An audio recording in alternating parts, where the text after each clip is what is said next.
Bueno, estamos en esta retroalimentación, ver hacia dónde queremos dirigirnos en el estudio del Antiguo Testamento. Marisa. Hola, buenas tardes. No, el tema del Antiguo Testamento, a mí lo que me llama la atención, por ejemplo, el libro de Job, porque, o sea, viéndolo así, no sé cómo entender esa parte, porque más bien por una charla de Dios con el diablo, tuvo que sufrir Job, ¿no es cierto? Como Dios no tiene necesidad de probar nada a nadie. A mí me llama la atención eso. Otra cosa que a mí me llama mucho la atención es, por ejemplo, las plagas de Egipto. Por Mm, la dureza del corazón de Faraón, todo el pueblo sufría y sufría horrores. Y esas cosas por ahí a mí me cuesta entender, porque si mm, Dios es amor, o sea, por capricho de una persona, por ejemplo, las plagas de Egipto, ¿no? Por capricho de una persona, todo el pueblo sufría. Y entonces vos decís, si Dios es amor, ¿cómo permite eso? Y son cosas que a mí, por ejemplo, a mí me llaman la atención y me cuesta entender eso. Eso es mi por ahí como que relacioné una cosa con Job, o sea, son cosas distintas, pero bueno, por caprichos muchas veces sufre toda la humanidad, ¿no? mm. Sí, sí, Marisa, muchas gracias. Sí, es uno de los grandes dilemas que muchos han tratado de encontrar la respuesta. No sé si aquí lo vamos a lograr, pero daremos nuestra propuesta de esta dicotomía que a veces suena difícil de aceptar, ¿no? No solo esos ejemplos que pone, hay muchos más ejemplos, historias, insisto, chocantes del Antiguo Testamento, pero que tenemos a veces muchas que leerla a partir de Génesis 1 y 2 y comprenderlas a partir de Génesis 3, muchas de esas cosas que suceden, pero ya llegaremos a ese punto. Pero sí, sí, son historias que nos ponen a pensar respecto del quehacer de Dios. Pero bueno, insisto, no sé si vamos a lograr dar una respuesta satisfactoria, pero el intento lo vamos a hacer. Karina. Sí, a mí una de las cosas que también por ahí quedé impactada o impresionada es cuando empecé a leer el libro de Génesis. No llegué a leer todo el libro de Génesis, pero casi hasta el final, pero me di cuenta de que todos los líderes, los grandes líderes, su primera esposa, a la esposa que él realmente amaba, eran estériles. Ok.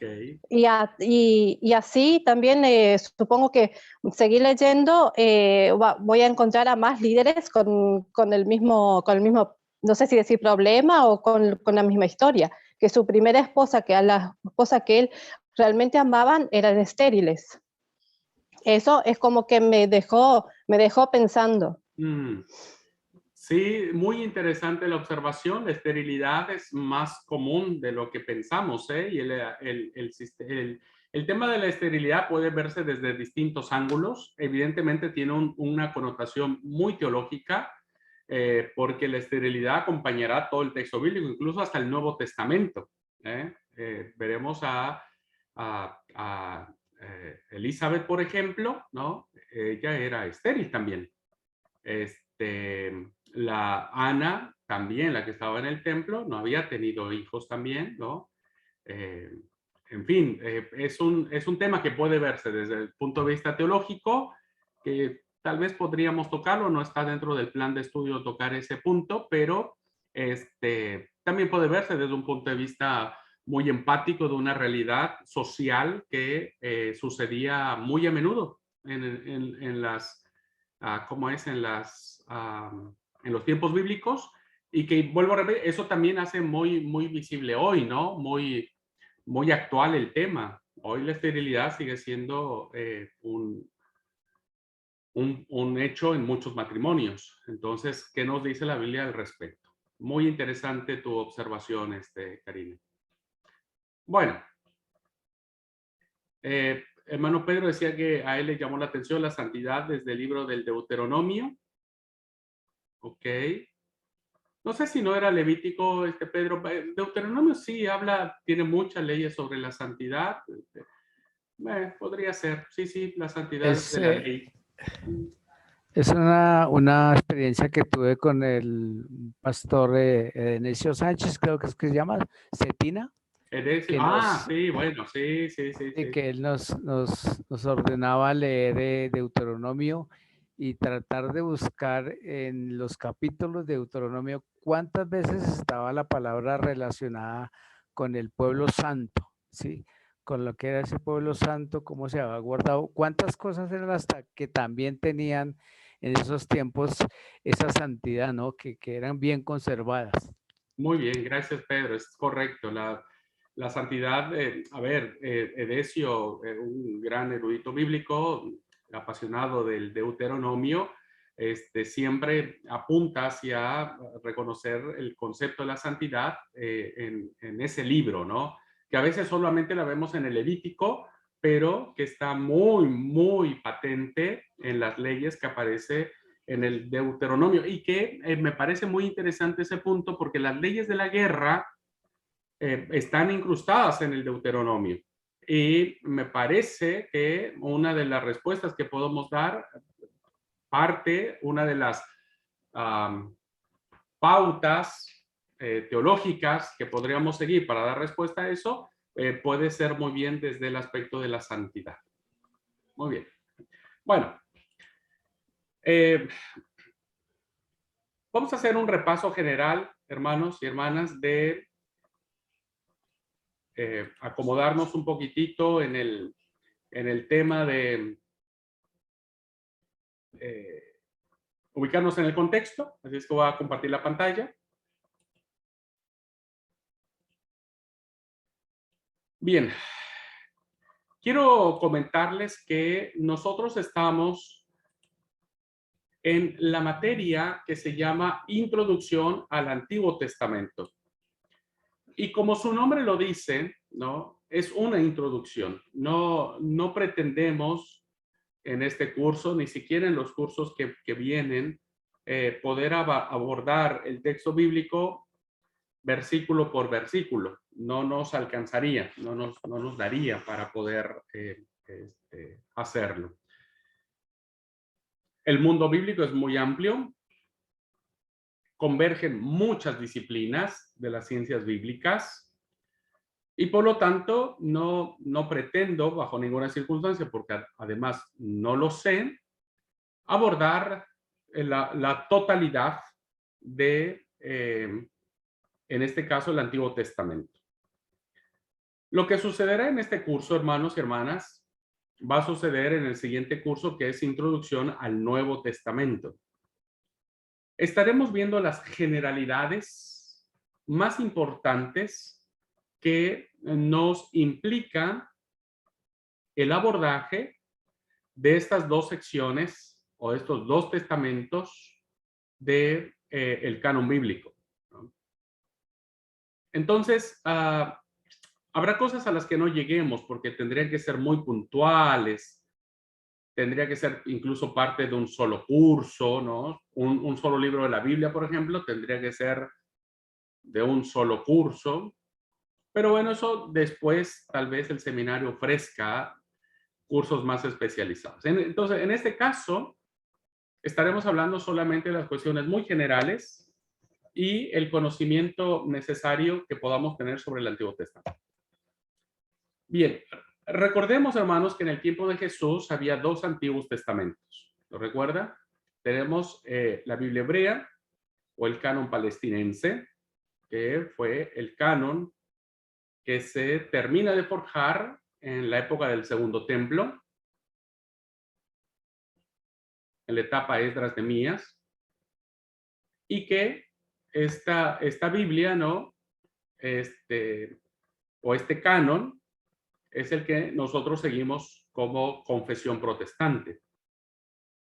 Y en el Antiguo Testamento estaba la Biblia de los 70 o el canon alejandrino, la Septuaginta, que como dijimos era la Biblia que se usaba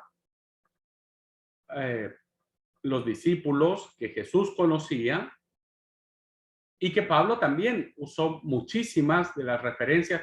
La traducción que utilizó Pablo para elaborar sus cartas, sus epístolas, sus tratados, fueron tomadas de la Septuaginta.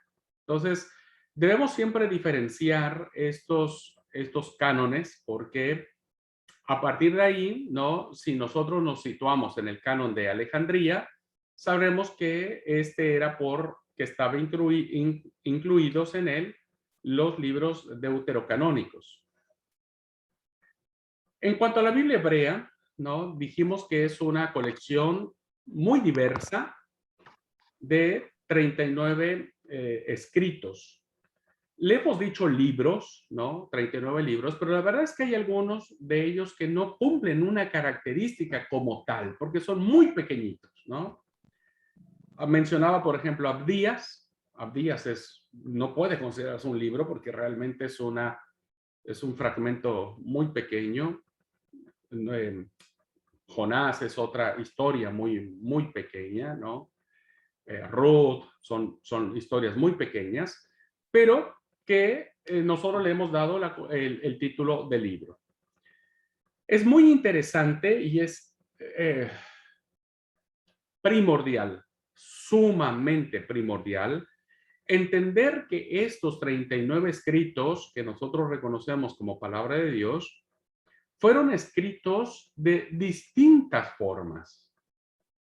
Algunos tienen, la mayoría, me parece, de los libros son de carácter narrativo. Es decir, es una literatura que es escrita como una narración que a veces tiene todos los elementos de una narrativa, ¿no? Tiene un principio, tiene un ascenso, tiene un crescendo o un punto fuerte, tenso, y después tiene una conclusión. Muchos de los libros están escritos ahí.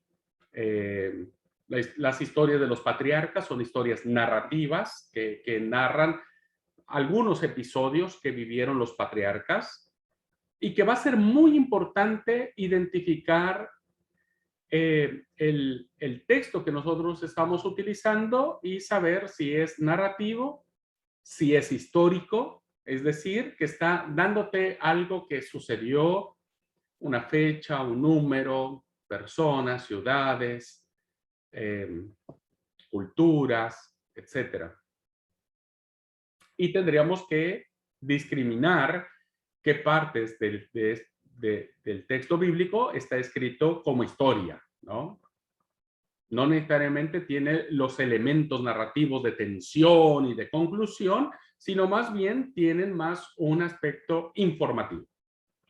Y también estos libros tienen mucho de secciones poéticas. Esto es muy interesante, porque es lo que les decía. Nosotros no podemos tomar el texto bíblico como una función literal. Principalmente, parece que hay un micrófono abierto, hermanos, si nos ayudan a cerrarlo, se los agradecería. Tiene una función más poética, es decir, que la verdad que quiere expresar el autor sagrado lo va a hacer a través de la poesía. Y la poesía muchas veces es subjetiva, sensitiva, más que nada, ¿no? Y curiosamente, no solo los libros poéticos tienen poesía en sí mismos, es decir, vos lees Cantar de los Cantares, obvio que es poético, obvio. Tranquilamente sabemos que es poético, ¿no? Pero qué interesante es ver que muchos de los oráculos o de los anuncios de los profetas están escritos en poesía. Por lo tanto, hermanos, esas expresiones de que el sol calentará 7 veces más de lo acostumbrado, ojo con eso, es poesía. Y entonces nosotros tenemos que entender en qué momento el escritor sagrado se está valiendo de muchas cuestiones sensitivas, ¿no? Alegóricas, metafóricas, para compartir una verdad. Entonces, habría que ver detrás de la metáfora cuál es la verdad que él está revelando. Bien, dijimos, hermanos, que estos 39 libros proceden aproximadamente del siglo XI antes de Cristo, y hay una sucesión de actos o de hechos que van narrando el texto bíblico hasta el siglo I de nuestra era, donde se cierra el canon del Nuevo Testamento. Pero la proliferación, eso quiere decir, la proliferación del texto escrito, ya tuvimos nuestra clase de eso. Ya el texto escrito como tal fue en el apogeo de la profecía clásica del siglo VIII, del siglo VII a.C. Es el apogeo ya del el texto como escritura, ¿no? Recuerden que antes venía trayéndose por la tradición oral. ¿Qué reflejan los libros del Antiguo Testamento? Estos 39 libros. ¿Qué es lo que dan como un mensaje unitario, coherente? El Antiguo Testamento, hermanos, primero diríamos en el canon hebreo, no contempla toda la producción literaria de los antiguos judíos. Lo vimos ya en una clase, ¿no? Hay muchos otros libros que se produjeron que contenían muchas otras historias, tal vez, muchos otros hechos o otros sucesos, pero que desafortunadamente en el devenir del tiempo se perdieron. El libro del justo, el libro de las guerras de Yahvé, los anales o las crónicas de los reyes de Israel, los reyes de Judá, el libro de Yacer es el libro del justo.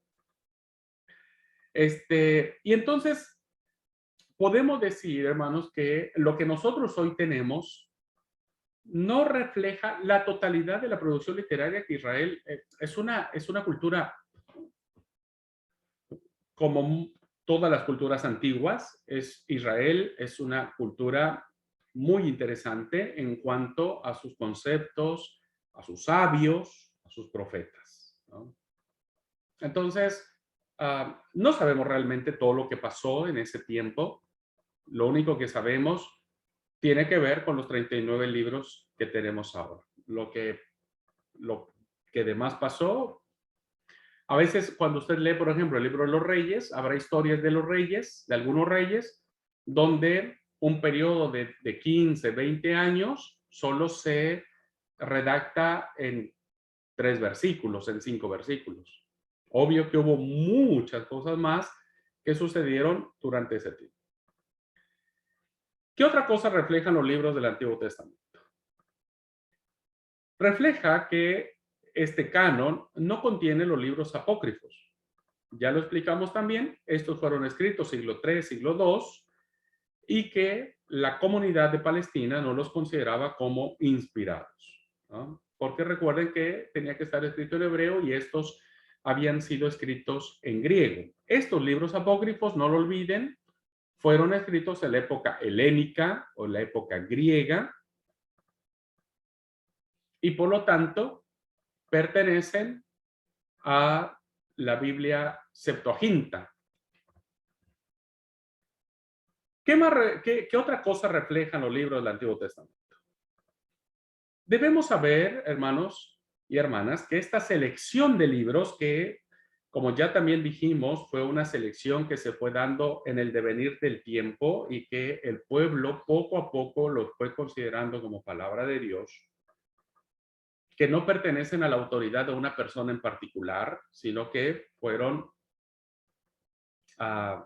traídos por la tradición oral y confirmada por el pueblo mismo. Estos libros o escritos se escribieron desde la fe y para la fe. Vamos a mirar que el Antiguo Testamento no es que no tenga algo que hablar con las ciencias naturales o la ciencia, ¿no?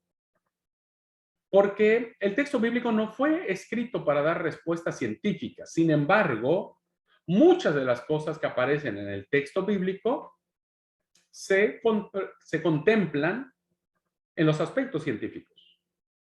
Sin embargo, evidentemente debemos entender que los 39 libros del Antiguo Testamento fueron escritos desde la fe de un pueblo, un pueblo que logró encontrar identidad en su religión, en el Dios de Abraham, en el Dios de Isaac, en el Dios de Jacob. Después se revelará en el gran yo soy, ¿no? Y continuará su camino hacia la tierra prometida.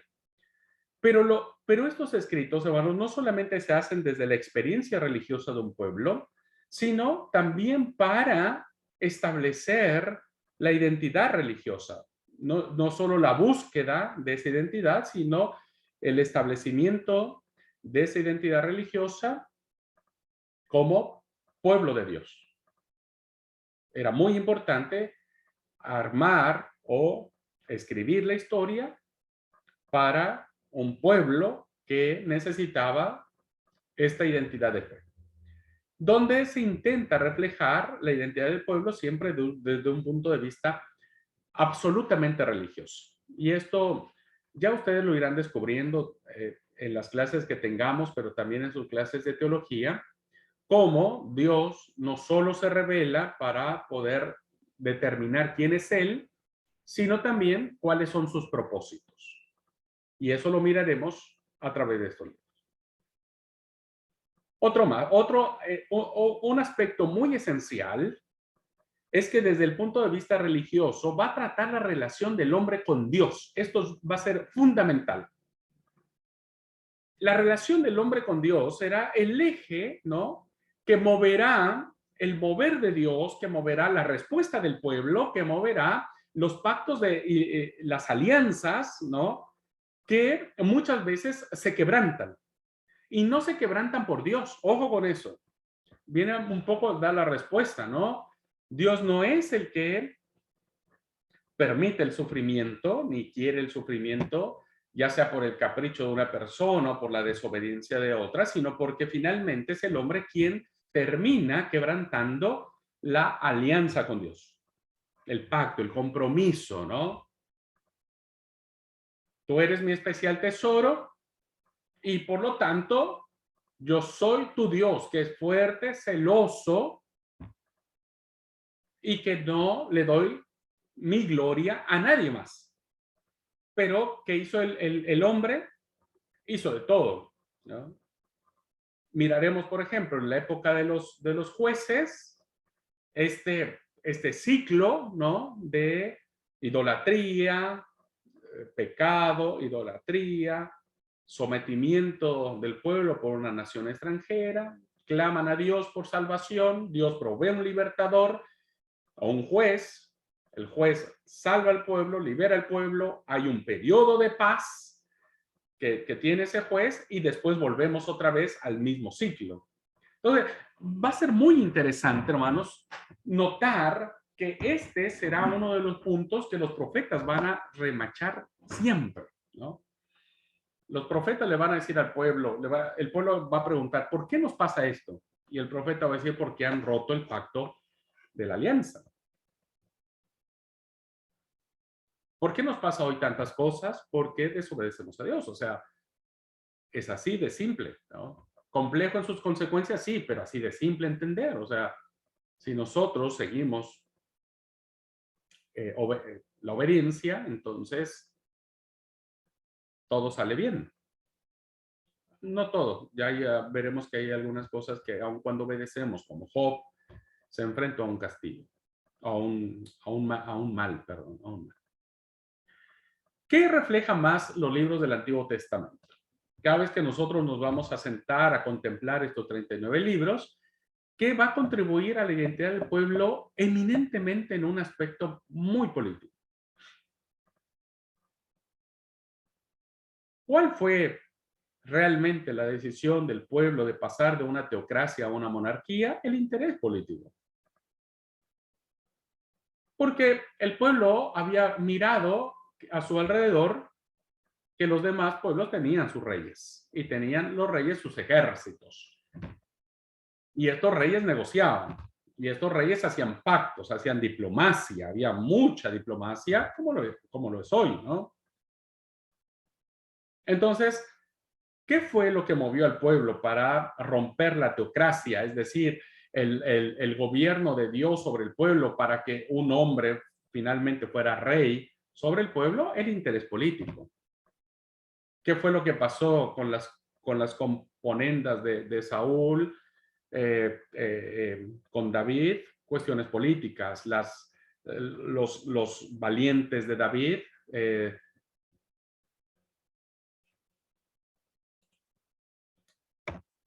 no sé, me apareció aquí un mensaje. No sé si todo esté bien, hermanos.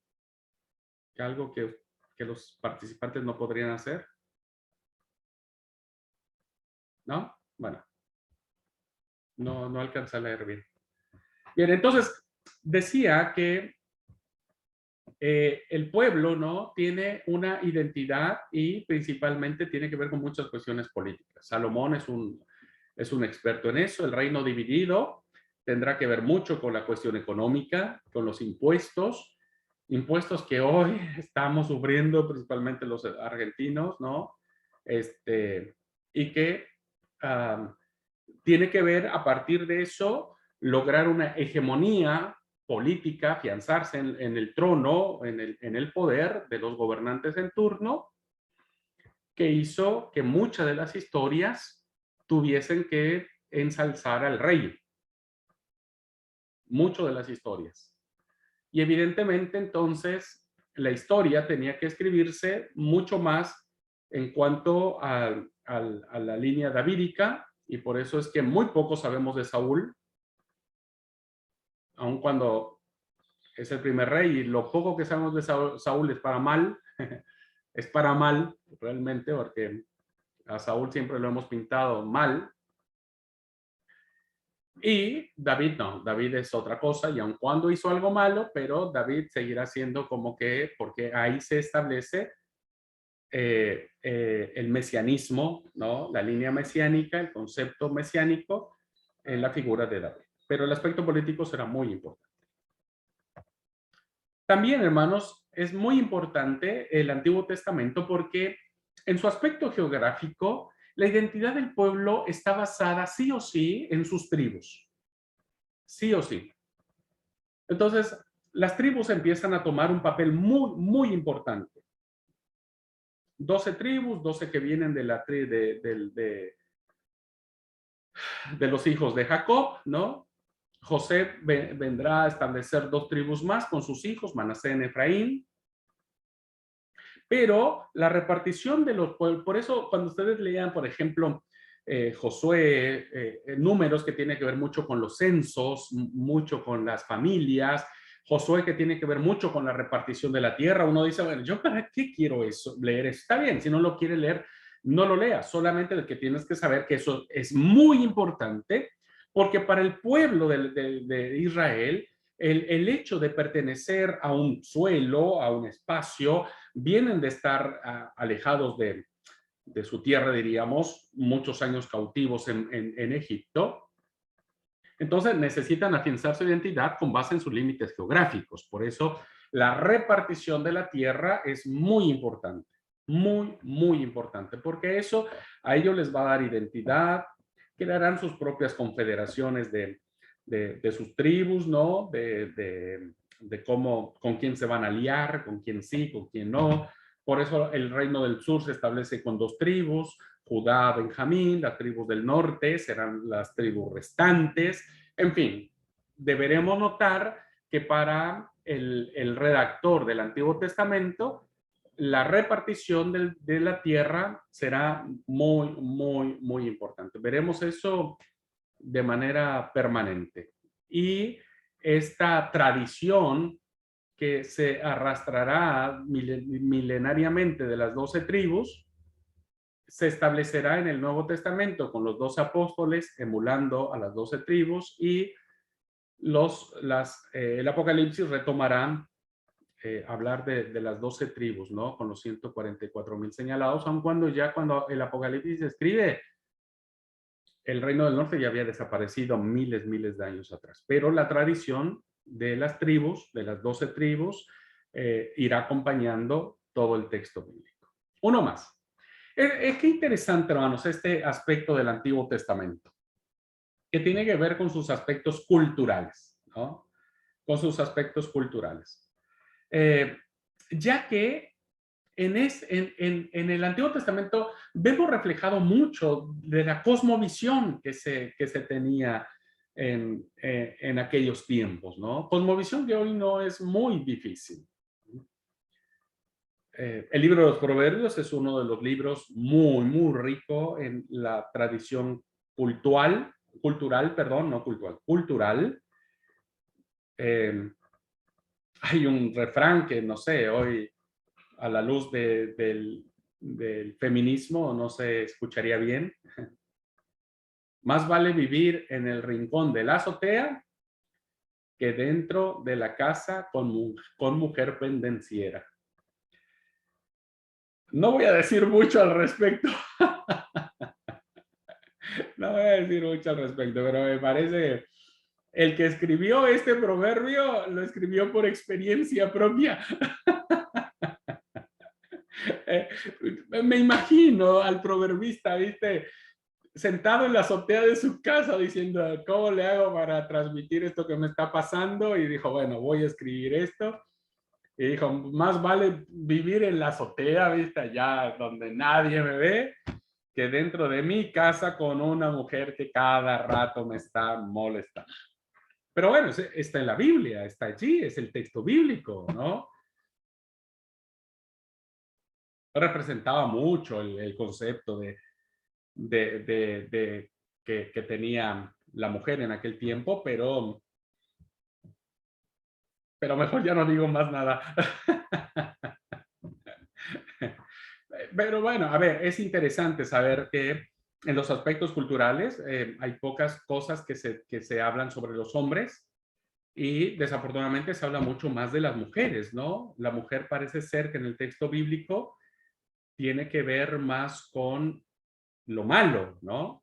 Que refleja lo malo, pero uno dirá, bueno, está en el texto bíblico, Dios lo quiere. No, no, está reflejando una cuestión cultural que nosotros a la luz de la autodefinición de Dios tenemos que definir, ¿no? ¿Qué es lo que Dios sí quería y qué Dios permitió que estuviera en su palabra, pero que no es palabra de Él? Había muchos refranes. Los refranes son muy populares y hacen de una cultura muy buena. Y hay un refrán muy, muy lindo que aparece en el libro de Proverbios que dice, malo, malo, dice el comprador, y luego se aleja elogiando la compra. Esta es una situación muy, muy común ahora en esas culturas, mayormente en aquellos tiempos, ¿no? Donde el regateo era el pan nuestro de cada día. Ustedes vayan por lo que he escuchado, documentales y personas que han ido a Israel, a Palestina, todavía hay personas que hacen eso, regatean, ¿viste? Entonces, este refrán dice que llega un comprador y dice, no, no, no, eso no sirve, eso está muy malo, es muy carísimo. ¿Cómo me vas a hacer pagar ese tanto platal por esa cosa que ni sirve? No, no, ¿sabe qué no? Y entonces el otro con tal de digo, no, no, está bien, está bien. A ver, ¿cuánto me das? Y te doy tanto. Y bueno, y finalmente le baja el precio, ¿viste? Termina regateando y cuando se da vuelta, el que ha comprado dice, mira, hice... le vi la cara a este tipo, gané con esto. O sea, malo, malo, dice el comprador, pero cuando se va, dice, he hecho un buen negocio, he hecho lo correcto. Eso está en el texto bíblico, eso refleja, ¿no? Mucho de la cultura o de la situación del pueblo de Israel. Y había muchas canciones. El texto bíblico está lleno de canciones al amor, al erotismo, ¿no? Como es el libro del Cantar de los Cantares. Muy interesante. Ojalá algún día tengamos un diplomado solo del libro del Cantar de los Cantares. Me encantaría mucho que alguien nos sacara a relucir el libro del Cantar de los Cantares. Es un poema al amor exquisito, maravilloso. Léalo en Reina Valera, es muy lindo, pero también léalo en una versión que tenga más como una inclinación al estilo literario. Lo van a disfrutar mucho más. Bien, pero eso reflejan los libros del Antiguo Testamento. Y tenemos que dejar, como dijo Zoraida, y me parece interesante, dejar de espiritualizar la Biblia, ¿no? Debemos dejar de espiritualizarla. Y debemos de encarar el texto bíblico, ¿no? Desde la óptica de que la Biblia refleja la identidad del pueblo de Israel, que fue forjada desde su punto de vista, desde su propia experiencia religiosa. Entonces, a partir de allí, ¿no? Uno debe de dejar de espiritualizar el texto bíblico, porque entonces vamos a entrar con muchos choques, ¿no? Fuimos muchos criados en el texto bíblico de manera muy literal y a veces nos cuesta trabajo chocar. Por eso es que yo le ruego que lo que vayamos a ver en clase, no tienen que ir a la iglesia y si les toca predicar, hermanos, hoy les vengo a decir que lo que hemos creído no es tan así porque tiene que ser así. No, no, por favor, no. Hagamos las cosas bien y demos el tiempo y la madurez y poco a poco el Espíritu Santo irá revelándonos. Pero es muy importante acercarnos al texto bíblico no desde la espiritualización del mismo, sino desde la comprensión de que los 39 libros van a reflejar la identidad de Israel. Y lo harán principalmente desde la óptica de su entendimiento de quién era Dios. Búsqueda de la cual nosotros también tenemos parte. Bueno, ya sabemos esto, hermanos, el proceso de la conformación de los libros se inició a partir del siglo V antes de Cristo.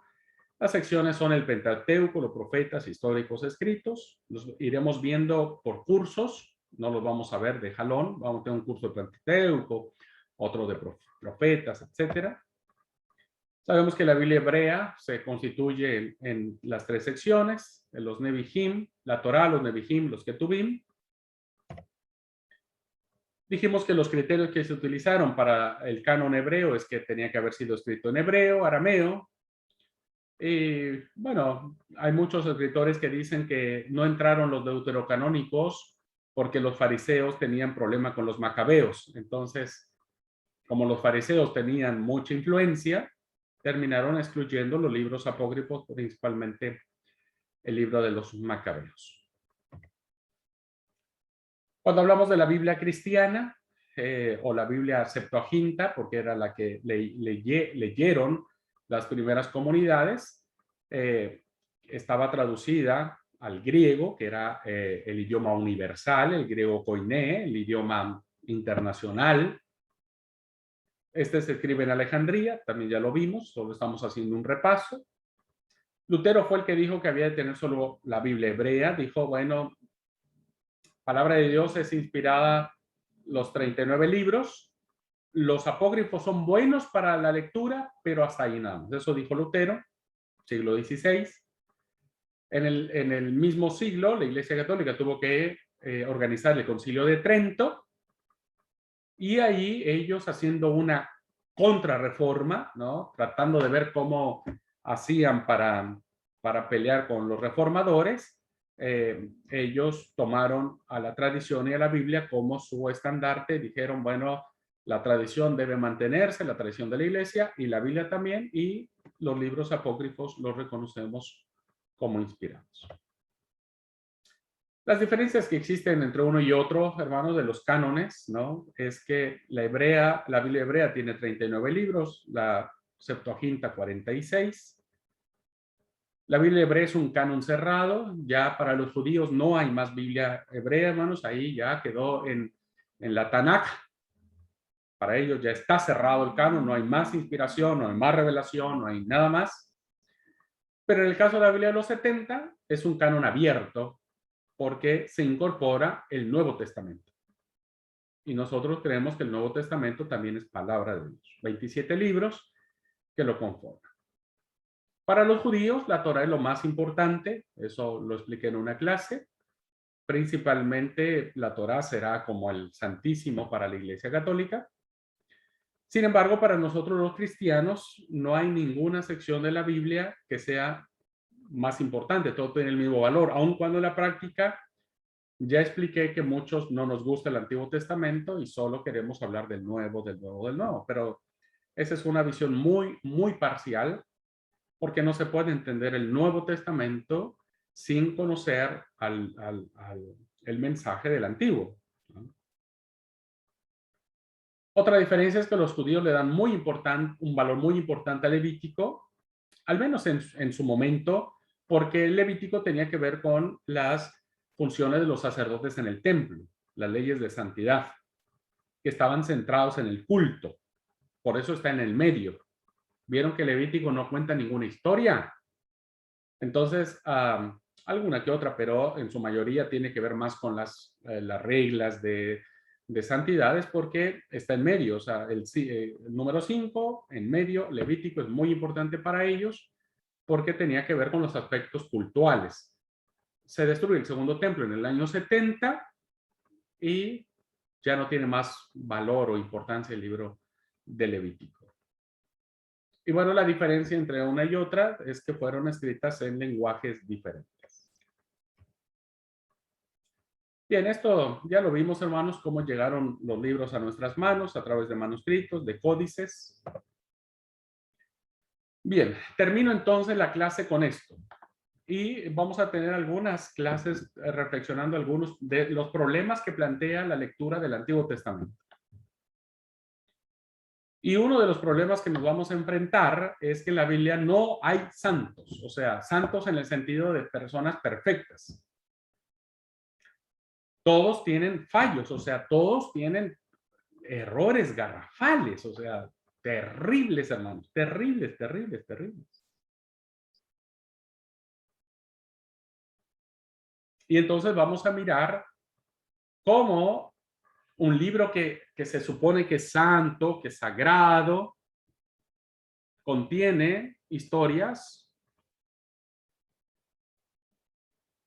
dignas de meter a más de uno en cana, ¿no? En la cárcel.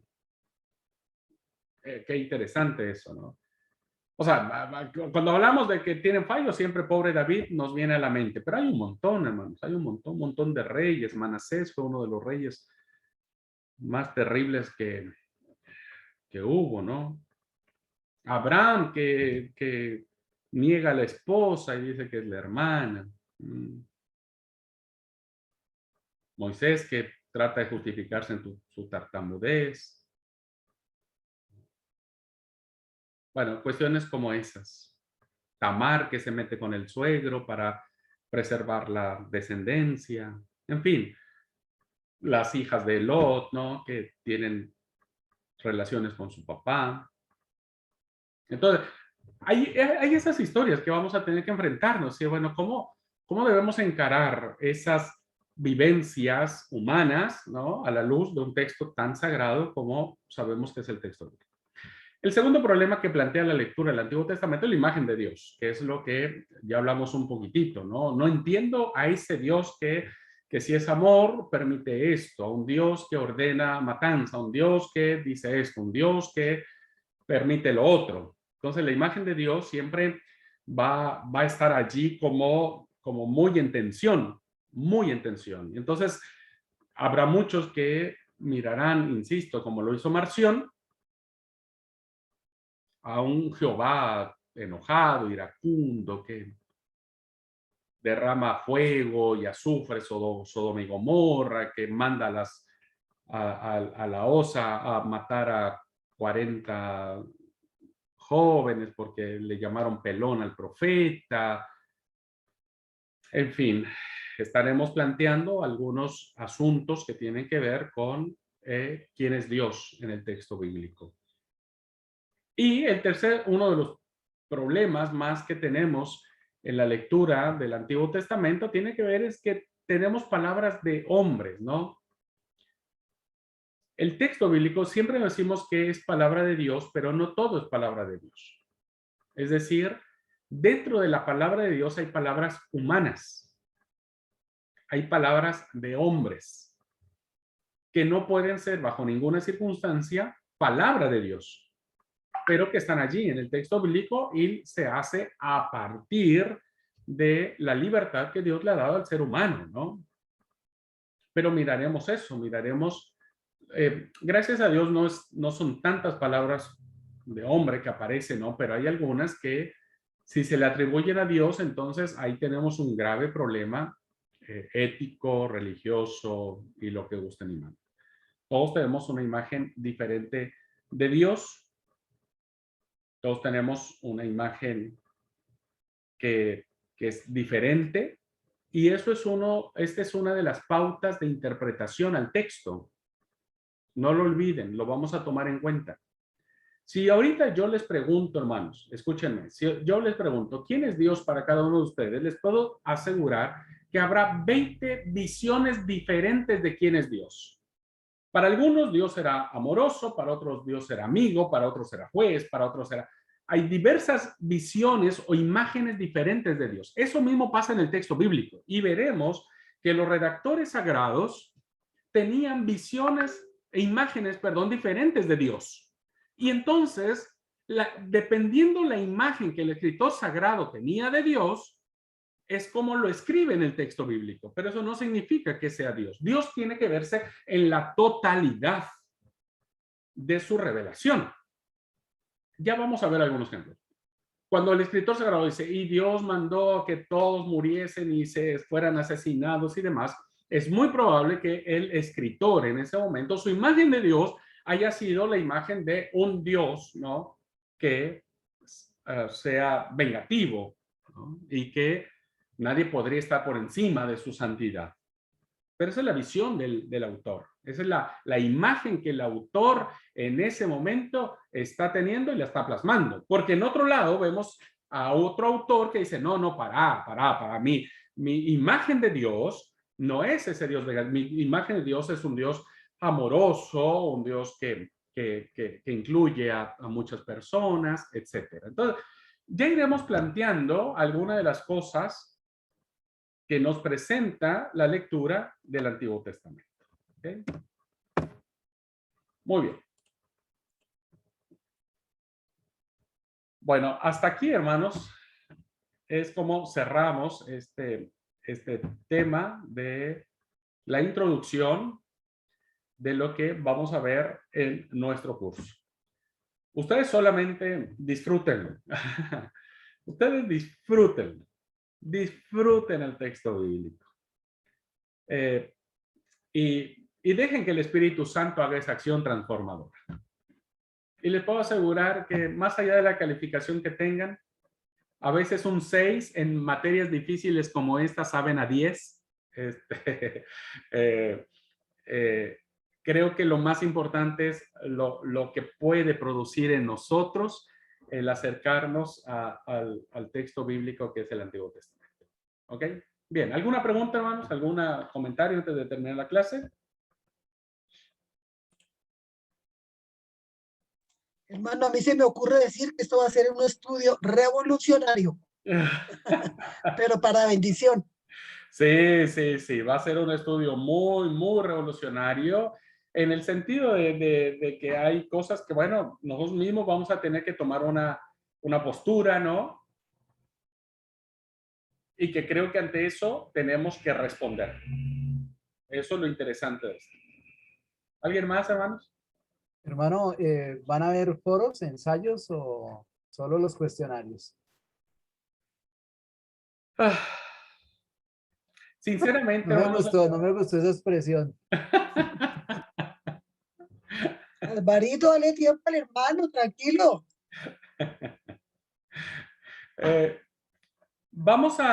Lo que sí vamos a hacer, hermanos, es que no voy a dejar la calificación hasta el final porque me parece que va a ser más provechoso evaluar el conocimiento por partes o por secciones.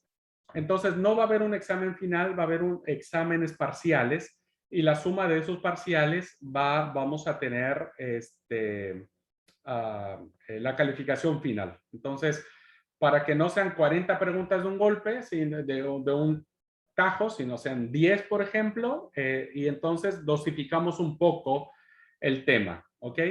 Y lo que estoy analizando, y hoy lo voy a resolver, es, ¿cómo es? El tema de los foros y el tema de un trabajo final, pero eso lo estoy resolviendo. Rueguen a Dios para que Dios me diga, ya, déjalo nomás.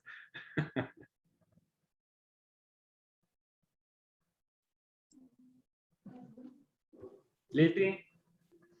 Yo digo que esta materia va a ser desafiante. nos vamos a desafiar nosotros mismos, a ver con qué actitud vemos la materia y nos vamos a sorprender, y Dios nos va a sorprender. Sí, sí, Leti, sí, sí, porque es su palabra, es palabra de Dios. O sea, ¿qué quiere que les diga, hermanos? Es su palabra y su palabra siempre será viva, eficaz, penetrará hasta lo profundo de los pensamientos, la coyuntura de los huesos, romperá todo. Eso es palabra de Dios. ¿Qué va a hacer, hermano? Y ya está. Va a ser muy, muy desafiante, pero queremos que solo el nombre del Señor sea glorificado. Bien, ¿alguien más, hermanos? ¿Hermanas? Sí, yo. Con respecto a esto, yo siempre tenía esta visión del Antiguo Testamento, no tomarlo siempre como el Dios vengativo y castigador, porque siempre de ese lado siempre hay un lado bueno, y realmente, visto considerando lo que el inicio de la clase hoy, la verdad va a estar bueno y me va a fortalecer en la visión que siempre tenía del Antiguo Testamento. Muy bien, Alan, muy bien. Yo creo que muchos van a terminar predicando solo Antiguo Testamento.